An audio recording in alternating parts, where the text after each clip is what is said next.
welcome to another episode of Ask the Zamboni Experts podcast. Today we have Cody Bateman, who's the ICE Operations Manager for American Airlines Center, Dallas, Texas, makes the ice for the Dallas Stars. Welcome, Cody. We're glad to have you available today. Thanks. Happy to be here.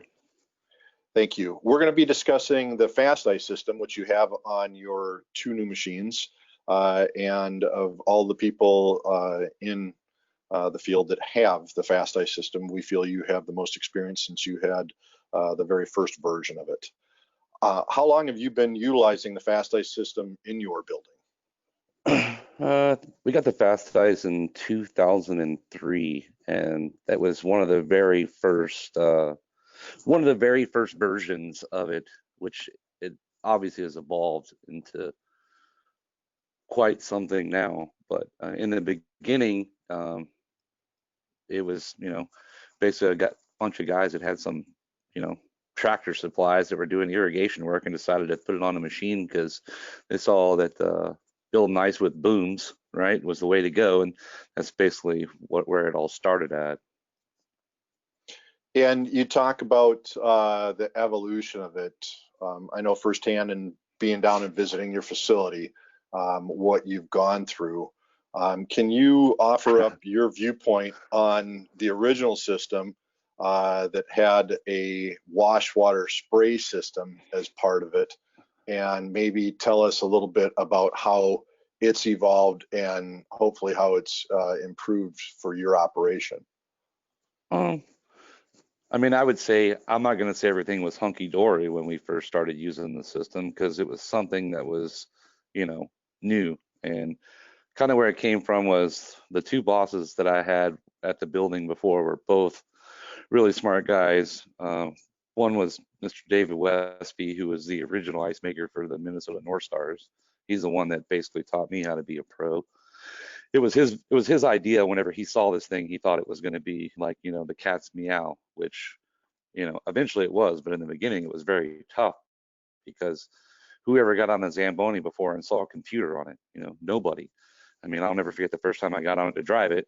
Like, I get on it, I turn on the machine, and I'm like, well, how do you even put water out of this thing? I don't even know how to turn it on. So in the beginning, it was a lot of learning curve. And then once we figured out, you could spray like this and it doesn't do anything. And when you spray like that, it doesn't do anything. And then you spray too much, it's too wet. So there was a lot of things that were going on with it. But the way the system was originally done, most of the engineering was done on a cocktail napkin. So it wasn't like we had schematics and we didn't have schematics and an idea where all this stuff was. We just kind of had to learn our way through it. It was a very hard knocks thing. Not to say, was it Bush League kind of a little bit? Yeah. But once we started to figure out the system itself, it was night and day. The ice changed pretty much immediately as soon as we started to figure it out. But don't get me wrong, it took a few months to kind of get that going, because we were kind of the guinea pig, for it all. But the original system was the very first model that we had. There was no stainless steel, there was no, fancy pumps, there was none of that stuff compared to what it is now. But like I said, it was just a bunch of good old boys that worked on tractors, and they put this thing together. And then once we started kind of telling them what we needed, we kind of evolved it a little bit as far as the version 1 of the FastICE. And the computer controls themselves, they were very simple. It was just very simple. It was basically like, this much water does this at this, right? So the way you controlled everything through your dials and everything was very simple. Not to say it's not simple now, it's just a different computer screen. But I don't know, that's kind of like kind of where it all came from and kind of how it all started. I don't know if it was, just like all things, they start out something really small, right? The iPod Shuffle or the iPod was, this little bitty thing that was like that. Now that only hold 1,000 songs or 800 songs, and now you have some that hold 10,000, 20,000. So everything evolves and gets better over time. It's interesting that you bring up Dave Westby. You and I have talked about him quite a bit. When I was young a long time ago, he was working with my father at the Met Center, the original home of the North Stars, which became the Dallas Stars. And I remember it is, if it wasn't for Minnesota, there would be a few less Super Bowl titles and one less Stanley Cup championship. But that's a whole nother podcast to talk about those things. But I remember talking about, with Dave when he brought it up and saying, "Hey, Doug, you got to have an open mind to this. This is something that's different," and we're glad to see that you guys continued on with it, and that with the new machines you received this past fall, that you have this product on it as well. So one of the other questions we've got is, what do you feel are the attributes to the FastICE system that brought your building to use this product and continued to go with this when you got your new machines? Well, number one is ice quality. I mean, that's really what it comes down to. I mean, if you look, anytime anybody installs a rink, the old days of whenever people put in ice, right, you would go out there, you'd take a hose and you'd spray, 1,200 gallons of water, go outside, have a couple darts, have a beer, go back inside and do it again. Those old days are over.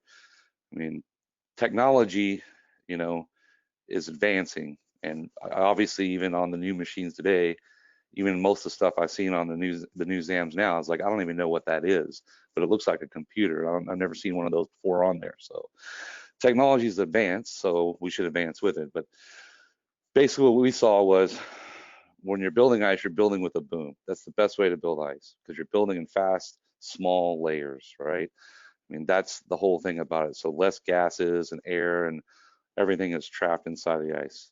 If you've ever just sprayed, go out there with a hose flood and just flood the hell out of it, it doesn't make good ice. I mean, anybody that's probably listening to this podcast is probably already a pretty good ice maker, probably, most likely, or you're going to learn something about it, I guess. But basically, you don't want to do that. So small, thin layers. So you could build ice faster, freezing small, thin layers than you could putting out 1,200 gallons of water and waiting 4 hours to freeze. I could put 1,200 gallons out in 2 hours with a boom or a FastICE system and get a better result. It's basically what we solve for it. And that's really what it comes down to, is really quality.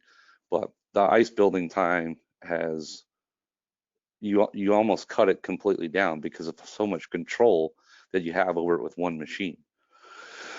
Because every time I go out, I know that machine is going to put out 140 gallons if I do, at this number, at this pace, every time I go out.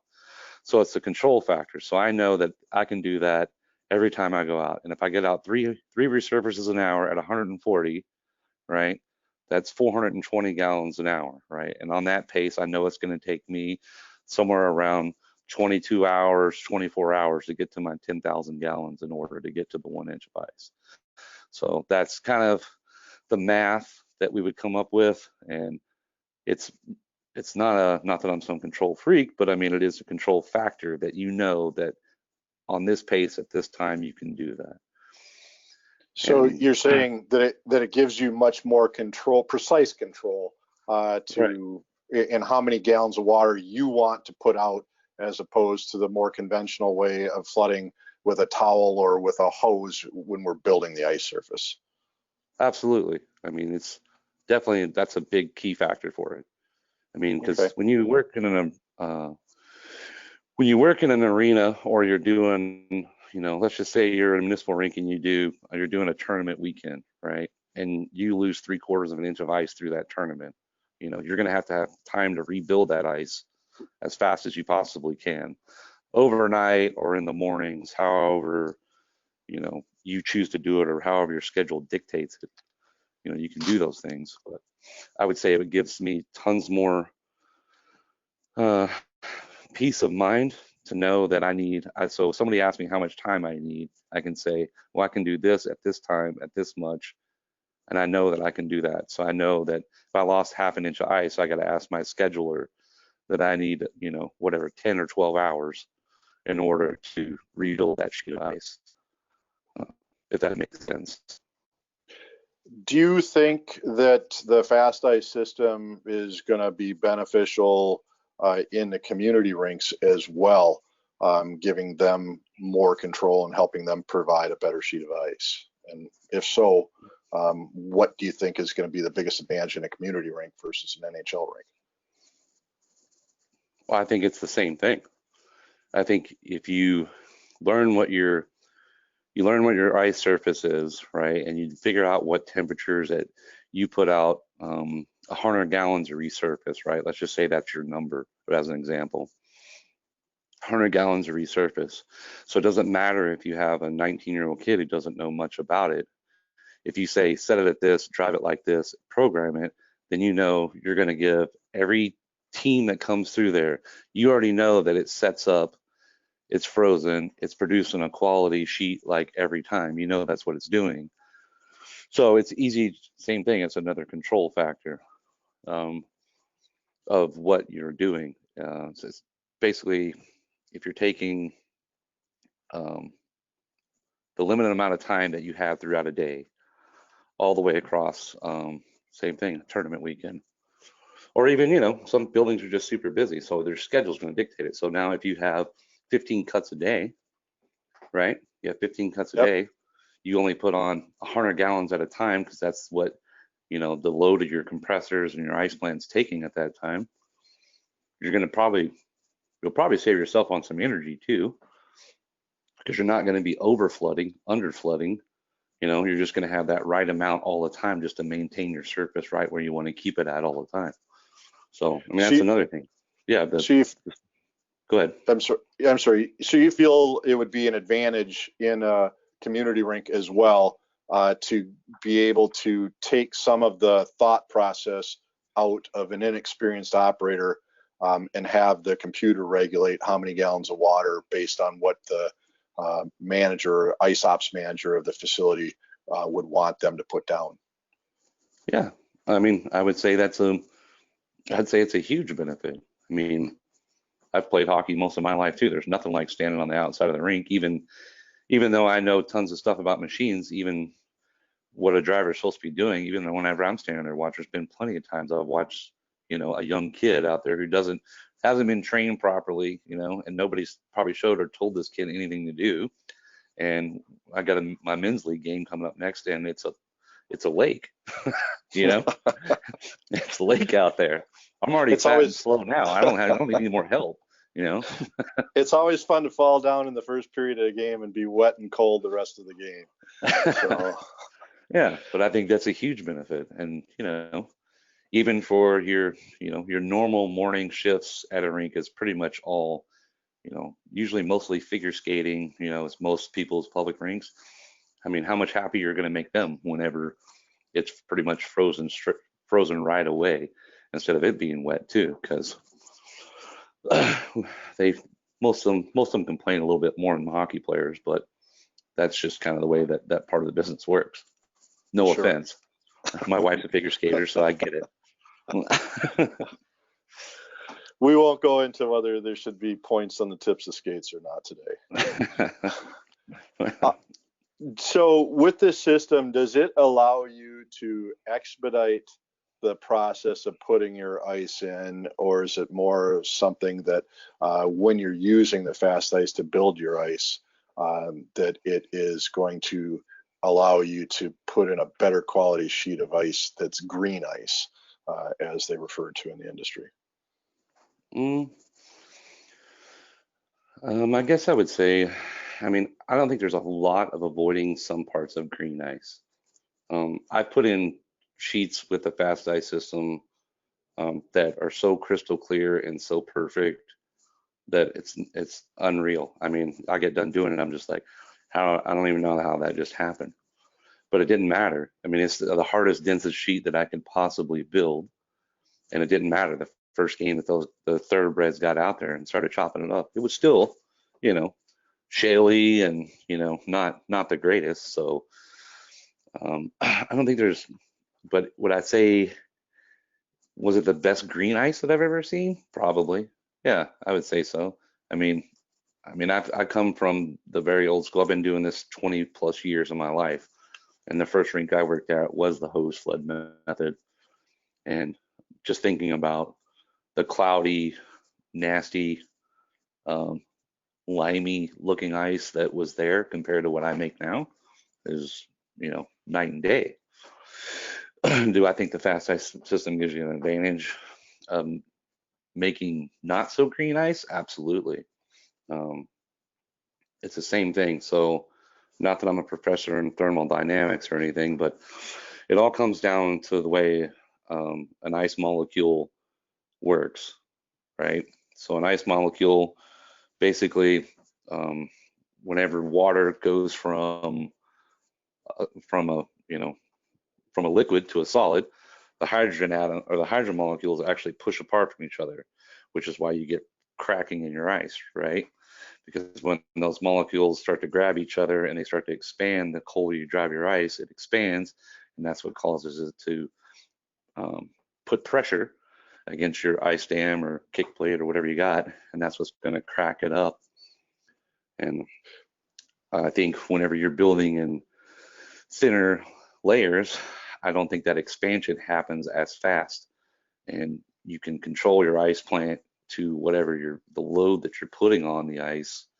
I think it eliminates that, so you don't get as much fracturing and stuff like that right off the bat because it's already relieved its pressure and it's bonded the way it's supposed to, if that makes sense. Yeah, so it basically what you're saying, and correct me if I'm wrong, is that by using the FastICE system, you're able to get from a brand new sheet of ice to something that would be a cured, or whatever the terminology might be in the NHL, a cured sheet of ice quicker with less problems because of the way that you're building that ice surface. Absolutely. I mean, I would say, I've done my fair share of ice even without the FastICE system, and just the clarity that you get from it is, which is really what you're looking for, is second to none compared to a hose or even a flood bar. I've done them both ways. It's not that I'm just a FastICE snob. I've done it, whatever tools you have to work with is what you have to work with. But if I was choosing right off the bat, I'm gonna go with the FastICE system just because of the method that is used for the application itself. It's just way better. Great. Kind of taking this a different direction, can you let us know what normal, and we'll maybe go normal from a while back, day to a normal week is like within your facility? Well, we're probably one of the busiest buildings in the country. It's basically always, New York, LA, and then it's usually Dallas, Boston, Chicago, pretty much in the mix. So we're pretty much a heavy hitter. There's not a lot that we don't do in our building. So we're doing half a dozen concerts a month, plus we have an NBA team and the NHL team and whatever other, private events are going on. But on a weekly basis, let's just say it's during basketball season, we'll have a hockey game one day, and then we'll do a basketball game the next day, then a hockey game the next day, then a concert, and then maybe a basketball game, and then maybe another concert throughout the week. So throughout those stretches, basically I got a plan. How I'm going to hold my sheet and maintain my sheet throughout that entire week.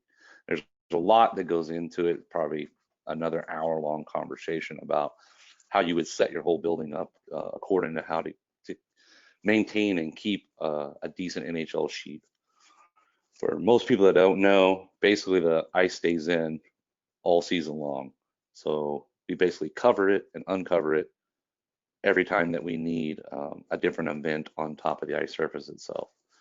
So it's a pretty busy place. I don't even know.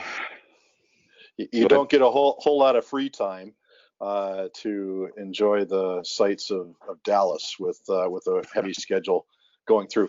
One question I've got is, how does the FastICE help you with such a hectic schedule? Because I'm going to assume that your ice doesn't see the light of day for much other than game days, and maybe if the basketball team or concerts and stuff are not going on in the building while the hockey team's home. Can you let us know how the FastICE system might help you get your ice back into good shape, or how you want it to be? I think the biggest thing about it is what a lot of people in the industry call it dehydration of the ice, which sounds stupid because it's made out of water. So how does it dehydrate? But I think that's just the terminology that's used for it. But it is true. You do get shrinkage, and it's so dry, it's thirsty, you know. So let's just say we'll do a home stretch, and let's just say they're on the road for 2 weeks, and in those 2 weeks we would do, I don't know, 4 or 5 basketball games and 2 or 3 concerts or something in those, 2 weeks the guys are on the road. So whenever the floor comes back up and we're ready to clean it up, like, it needs a drink. I mean, it is so dry. Even by the time we'll start at 4 a.m. on a normal out of a conversion to a hockey game day. And we'll start at 4 a.m. We'll clean the ice up, and we'll start hitting with as much water as we can.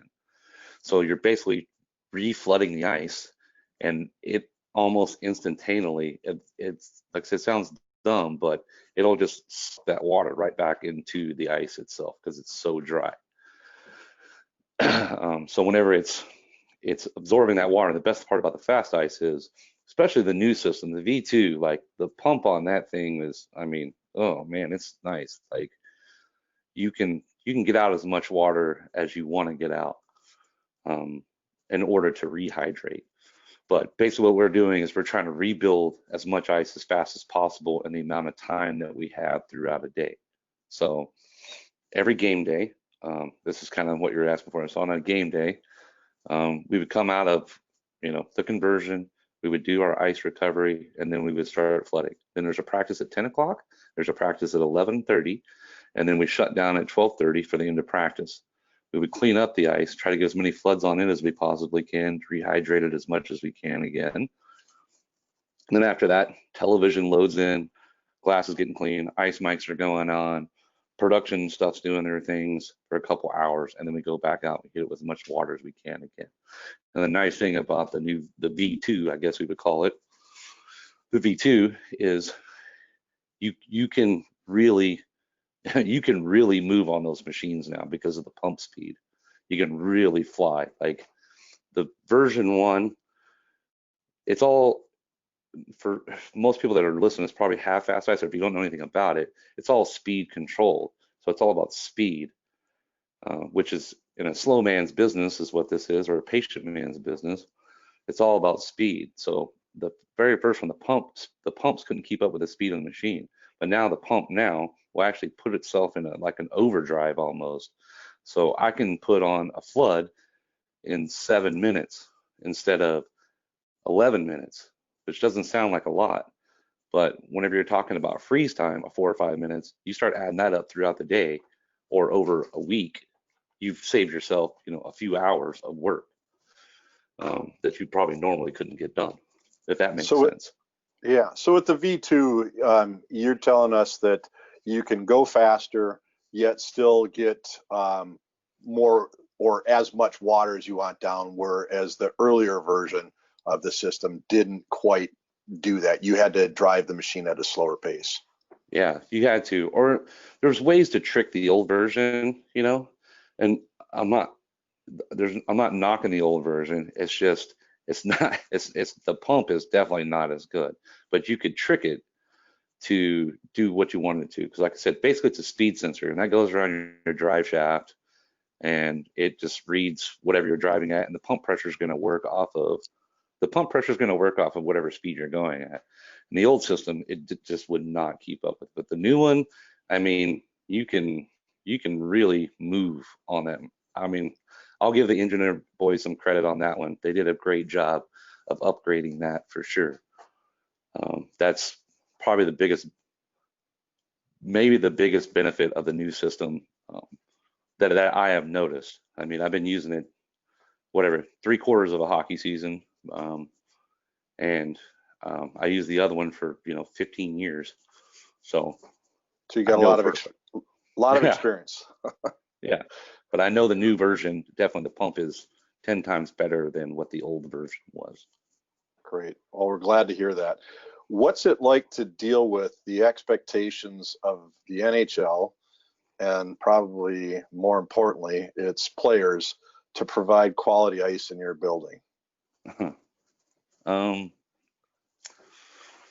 I don't know. I mean, there's an expectation that comes along with it, right? I mean, it's the NHL, and everybody expects everything to be perfect all the time, which um, is not always true because we were just discussing the amount of events that go on in an arena now make things very tough on somebody like me. And yeah, the pressure's there because it's, what's the salary cap up to now? 80 something million. So there's $160 million worth of athletes out there every night. And, ownership, that's an asset to them. So now all of a sudden, if you make a bad sheet and you guys got two guys pull up on a groin pull and a guy blow out an ACL, and now they're down $14 million, and everybody starts saying it's a problem with the sheet, you're probably going to be looking for that number for that truck driving school or calling 1-800-BARTEND because it's not gonna go over very well. But I would say it's tougher to make everybody happy. You can never make everybody happy. I actually call the National Hockey League the Never Happy League because there'll be some days where I think the ice is spectacular, and then the guys are like, "Oh yeah, that was terrible." But you can't take everything to heart in that. Something I learned as a young man, which after Mr. Westby, going back to him, he was the one. He said, don't sweat it, kid. Don't sweat the small stuff because it's all small stuff." Because we used to have some players that would just chew you alive, but can't take it personal. But yeah, the pressures of it is, it is what you make of it. And I think as I've gotten older, and actually I'm a 100 times better ice maker than I was whenever I first started in this business. So I know what my expectations are, and sometimes you got to think that, well, this guy's just a hockey player. What does he know about ice making? I used to chuckle when they used to have and I think they still do in the NHL, where they have the people grade out their ice. And there's a couple things that come to my mind where they talk, both teams had to skate on the same sheet of ice. One's going to win, one's going to lose. And when you get people, hockey players or officials who are grading out the ice, you have to wonder how much do they truly know versus, obviously they're out there skating on different sheets of ice, but to have them be critical, is it a personal opinion? Is it something that they like the city better than a different one? Are they having a good day or are they having a bad day? So. No, I mean, that's absolutely true. I mean, I've seen I've been around long enough now to see like that whole thing come up from basically the very first version of ice grading to what it is now. But I mean, I remember some pretty nasty ones. I mean, probably some things I probably shouldn't say on the radio here. Some of them were pretty nasty. I mean, there was things that said, and that'd be the team that won. You'd be like, that'd be the team that won. You're like, what is going on here? Yeah, you came away with 2 points. What's the problem? Yeah, it's tough. What challenges do you feel you face? And this kind of goes back to talking about Mr. Westby, who came from north of the Mason-Dixon and had to make ice south of the Mason-Dixon. What do you feel you face in making ice making in your building versus what somebody might not face, say in Minnesota or Canada or any of the colder winter climate areas? Well, yeah, obviously, your geographical spot in the world, wherever you're making ice at, is going to make a huge difference on what you're doing. So whenever hockey season starts kicking up, right, it's usually September is preseason. So our ice install is usually mid-September, right before preseason starts. And here in Texas, it could be 104. So it makes it very difficult. So you have to have the understanding of your mechanical and your building of what it can do and what it can't do. And those are lessons you have to learn. I can't tell you what your place is going to do, but I can tell you what mine is going to do. But in that time of year, we struggle. You know, it's very hard for us to keep up putting the ice in. But that is another thing with the benefit with the FastICE is I have that control over that water. So whenever I'm building ice, so I could lower my water output to keep up with whatever's going on outside, because your cooling tower, now your water in your cooling tower has gone up 15 degrees from being, you know, whatever, 75 in Banff, you know, up Banff, Canada, and then in Dallas, Texas, it's 107. So now your cooling tower water is changed 15 to 18 degrees probably. So your evaporation is going to change. So the way your plant load is going to change. Those are things that you have to consider whenever you're doing those things. So keeping up with that, the FastICE itself is, like I said, I can just slow down the water output. So you feel there are distinct differences in your environment, and you know, probably in all environments, the FastICE system is going to be beneficial over that of a flood with a spreader towel, a conventional style flood. For sure. I think that's an accurate statement, just the way you said it. You know, and even times of year here in, you know, Florida, Texas, you know, Arkansas, you know, plenty of places get humid, but these places get, you know, ungodly amounts of humidity. But the way I was fortunate, because the way our building was set up, because anybody that remembers this back in the 90s, I mean, whenever Dallas was in the playoffs in their heyday, like they struggled quite a bit to keep the ice the way they needed to keep it because of the humidity.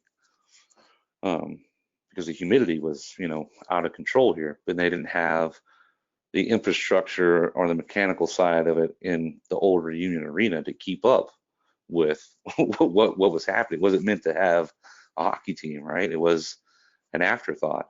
And the way we set up our building now, we can keep up and we don't have as many troubles.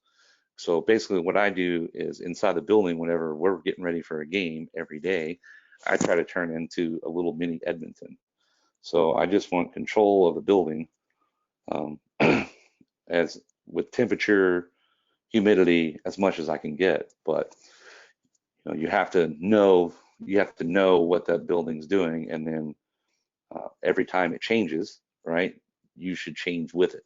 Not everything, but a little bit of it, you know. So if it is super humid and you're getting that sticky ice, then it's the same thing. I'll turn down my water output, right, according to whatever I need it to do, because I don't want that moisture flying in the air either and then coming back down after it's been skated or frozen, right?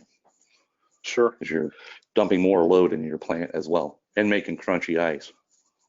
So you're constantly evolving with during, obviously, times a year are going to be different.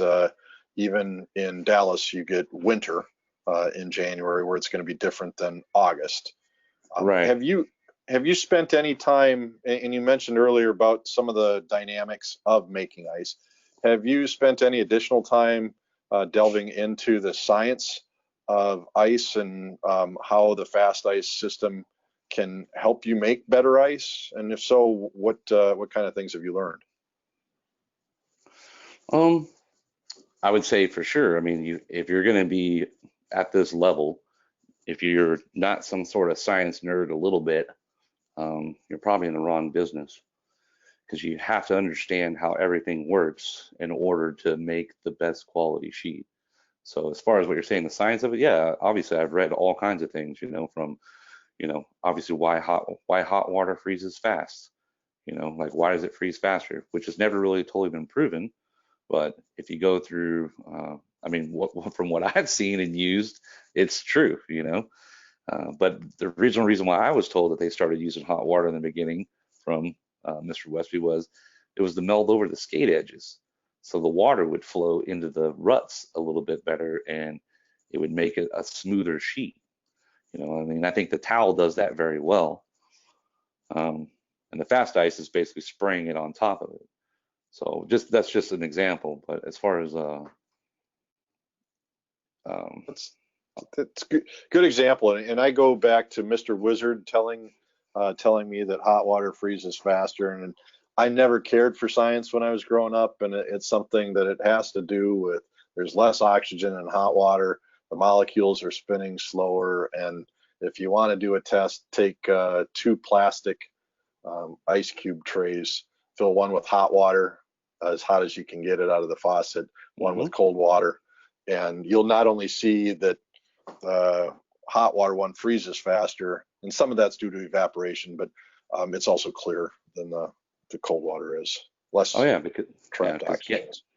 Right, because gases are expunged out of water the higher the temperature goes too, which is another reason why you want to use hot water. The less gases that are trapped inside of your water, right, as it goes out, and even as it's sitting to freeze, you know, which is another reason why the FastICE is better, because it's a faster freeze, so it's not absorbing any more air into it, and it's the way the droplets come out and aerate and hit the ice as you're watching it. It's so flat because it's like little beads, right?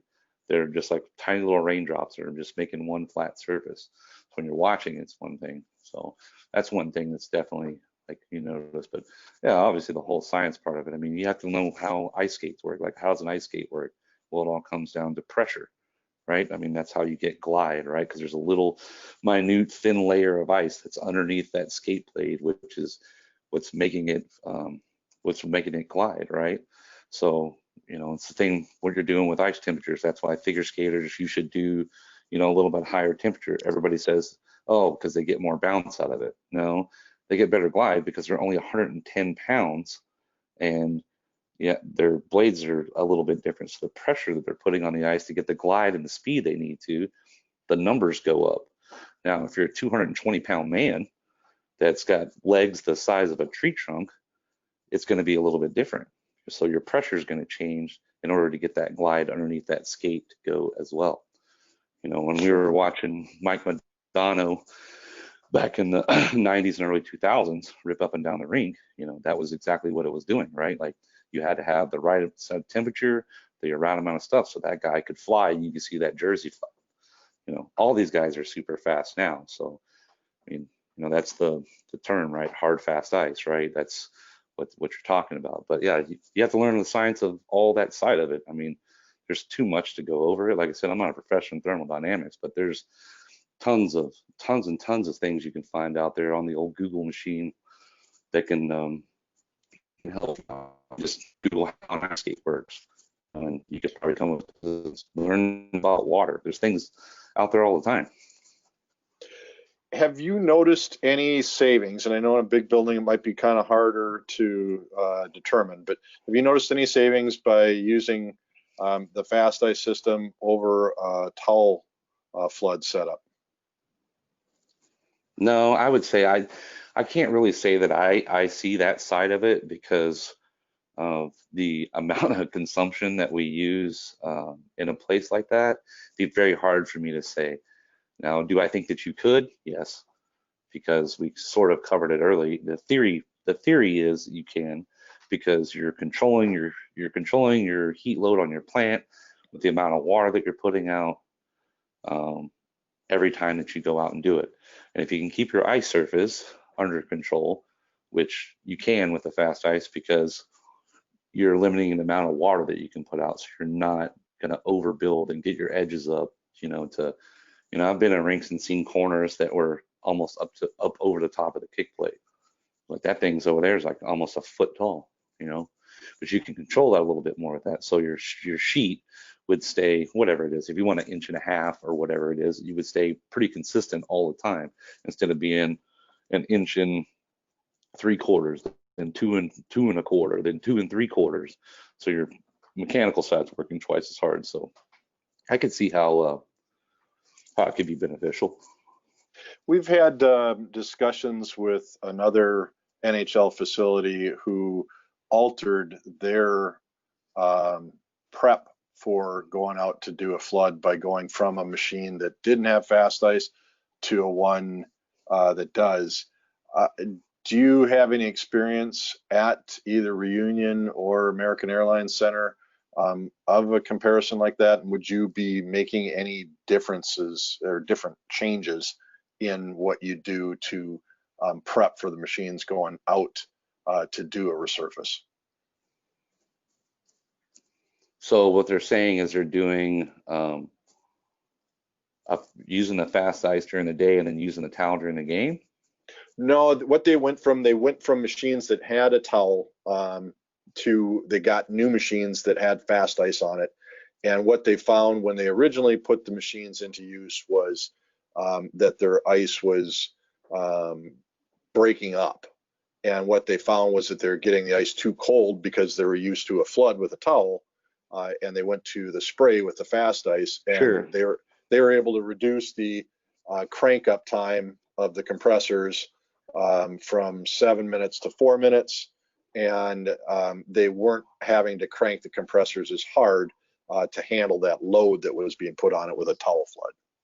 Yeah, absolutely. Because like I said, I mean, it's just what we were saying before. You have, you have complete control over the amount of water that's going to go out.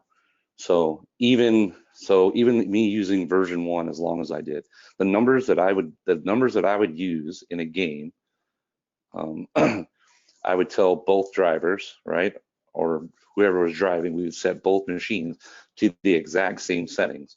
So I knew every time that they would go out, I would put out 140 gallons of water, or 130 gallons of water, or 125 gallons of water. So I would say, I mean, that part of it is huge, because it's all about data, right? I mean, that's really what it's about. It's about data. I mean, how do you? It's an 8th grade science experiment, and how do you start with that, right? It's a control factor, right? And whatever it is you're trying to achieve with that. So you set your ice temperatures wherever it is, or you move your ice temperatures up and you change the amount of water. So what those guys are probably seeing is before, it didn't even matter. Like, you're just opening a ball valve and you're driving. You're depending on the driver to drive at a speed, and every guy is going to drive a little bit different, a little bit faster, a little bit slower, and the way that valve's going to work is going to be different. So you're just going to have a ton more water. You're not going to have as much control over it. Whereas this system, whenever I say, this guy, you set now the new version, say I want it at 130% for after warm-ups, and I wanted a 120% for first intermission, and 100 and something percent in the next intermission, which I'll change those according to like whatever intermission games we have going on. Because if we don't have an intermission game going on, we'll turn the water up. If we have one going on, we'll turn the water down. But I know every time that the amount of time it's going to take for it to freeze, because my building temperatures are what they are, and the ice plant temperature is what it is, and the amount of water that goes out, I know how fast it takes it to freeze. So that's what those guys are probably experiencing, is probably the first time as well. Just starting to see that. You just lobbed me a fastball right down the center of the plate. I'm going to see if I can knock it out of the park. It leads right into my next question. You have Zamboni Connect on your 2 new machines, and have you tracked any of this data? And is the data, if you are tracking it, is it helping you understand things, or making it easier for you to understand what your thought process is? You're very educated on this. You've had to learn your ice sheet just like everybody does, and you could have 2 sheets, one side by side. They're not going to be the same. But is this Zamboni Connect and the data that you talked about, is that making your life easier, hopefully? Yeah, after I figured out how to use it. It took me a little while, but most of the data that comes up there, I mean, it's very, the Connect part of it, I would say for maintenance reasons, 100%. Now, as far as the ice making water part of it and stuff like that, I mean, I've already been tracking that stuff for years, so it didn't really affect me as much, but the maintenance part of it was pretty huge. But basically, I have a logbook, which I'm sure most everybody uses a logbook for the most part, and I just log out what I cut, what I do, what my settings are all the time. Because, you know, like I said, 8th grade science experiment, you're keeping that same data as far as you can go all the time. Now the Connect, you know, I mean, I've only been using it a few months, so I say the jury's still out for me, for the purposes I use it for. But in a municipal rink, I could see how that would be huge, just because of it keeps up with so much. Like, I mean, I'm gonna be honest, I don't care how much propane that I use, because we're never gonna run out, because our building, we're turning and burning hundreds of millions of dollars a year. So that part of savings does not affect me. But in a smaller municipal rink, right, a city-owned rink or something like that, you have to answer for those numbers. And Sure. I could see how it could be very beneficial for that side of it. But the maintenance side of it's pretty cool, just because it does keep reminders on you of when your machine starts hitting hours to say, hey, you know, you need to think about, you know, it's oil change time, and or it's grease the, you know, drive shaft, you know, grease this time, you know. So that part of it's been pretty beneficial for me. I mean, I'm not much on the old calculating box all the time, so it's hard for me to get used to it. But I could see how it'd be huge for a municipal ring for sure. Good. Well, gonna ask you one last question before we wrap this up.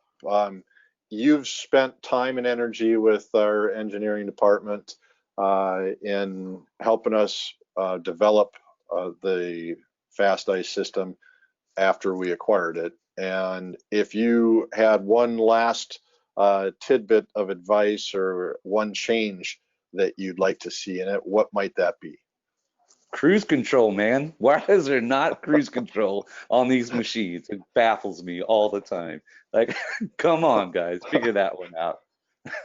Well, we'll get Julian working on that right after he gets the swag sent to you that is going to be in the mail. So yeah, but otherwise, honestly, the V2 version has, you know, I'm not just pumping tires. It is really nice, and after using it now, for as long as I used it, it took me a little while to figure it out as well, which is going to take anybody. It's a learning curve, but it's been hugely beneficial.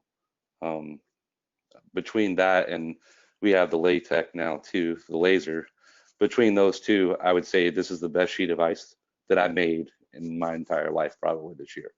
Probably it was that good by the time I got to figuring everything out, got everything working.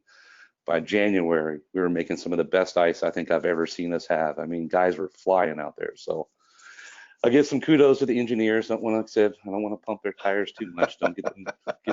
We appreciate that feedback, Cody. It's been great chatting with you today. Always a pleasure. I look forward to the next time we can get together, and who knows, maybe there's another concert we can go see someday. Hope so, bud. Thanks for having me, and hope everybody out there is doing well. All right. Take care, Cody, and you have a great day. You too. Thanks. Bye-bye.